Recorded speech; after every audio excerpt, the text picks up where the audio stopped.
Balikan naman natin si Vivian Gulia na sa Silang Cavite para siyempre subaybayan ang graduate ng PNPA Class of 2013. Vivian? Yes, Sandro, maraming salamat. Ngayong puntong ito ay makakapanayam natin ang nag-top sa tagapamagitan Class of 2013, si Cadet First Class John Felix Pascual. Magandang umaga. Magandang umaga, ma'am.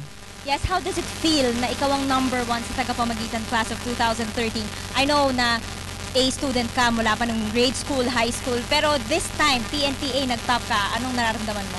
Una po sa lahat, ma'am, masaya po ako na nag-top 1 ako at saka mas nagiging masaya po ako kasi nakikita ko na yung parents ko proud sa akin at yung mga taong sumusubaybay sa akin na masaya po sa natamo kong karangalan po.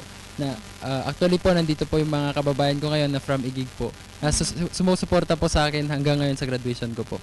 Handa ka na bang i-apply sa tunay na buhay yung mga napag-aralan mo? Definitely po, tulad nga po ng paghahanda na ginawa sa atin ng Philippine National Police Academy, handa na po tayo upang pagserbisyuhan ang ating mga kababayang Pilipino po. Taga saan ka nga again? Taga Natanzan, Igig, Cagayan po ako. So, ano mo after graduation? Probably po, magbabakasyon po muna tayo with our family and take some break from the 4 years na pag-aaral natin sa akademya. Tapos, magpapasalamat po ako. Pupunta po ako sa mga taong naging inspirasyon ko po sa 4 na taong pamamalagi ko sa akademya at magpapasalamat po ako sa kanila. Well, after graduation, papasok ka na sa PNP. Yes, anong inaasahan mo dito at paano ka maghahanda para doon? Inaasahan ko po na yung expectation po ng mga kasama natin sa hanay ng pulis ay mataas po para sa atin. So, ang gagawin ko lamang po at i-apply ko po ang naging paghahanda na ginawa sa atin ng PNPA at ibibigay po natin yung serbisyo na ini-expect ng tao mula sa atin. Anong issue ngayon ang gusto mong i-resolve kung naging pulis ka na at paano mo ito planong gawin? Hindi po natin may tatanggi na medyo malayo po sa loob ng mga mamamayan natin o taong bayan ang hanay ng kapulisan.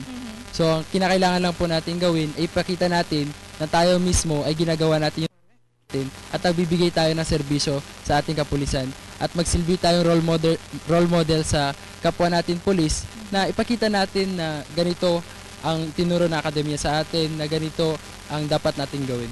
Yes, John, I'm curious, sino ba o ano ang naging inspirasyon mo kung bakit ka naging top sa class na ito? Ang naging inspirasyon ko po ay ang parents ko at ang father ko po na isang retired police officer po. Maraming salamat. Mensahe mo sa mga kapwa mo graduates ngayong araw? Sa mga classmate ko po na magtatapos ngayon, nagpapasalamat ako sa 4 na taon na pinagsamahan namin na sana po yung itinuro sa amin na prinsipyo na paninindigan ng Philippine National Police Academy ay mamamayani pa rin po sa amin kahit marami pong mga intervention sa labas or marami pong kami kaharapin ng mga problema sa labas, mamamayani pa rin po ang prinsipyo at paninindigan na itinayo or binigay sa amin ng Philippine National Police Academy. Maraming salamat, Cadet First Class John Felix Pascual. Maya-maya lang ay magsisimula na ang graduation rites dito General Mariano Castañeda at inaasahan na darating ang ating Pangulong Benigno Aquino III. Marami pang dapat abangan sa pagbabalik ng Good Morning Boss.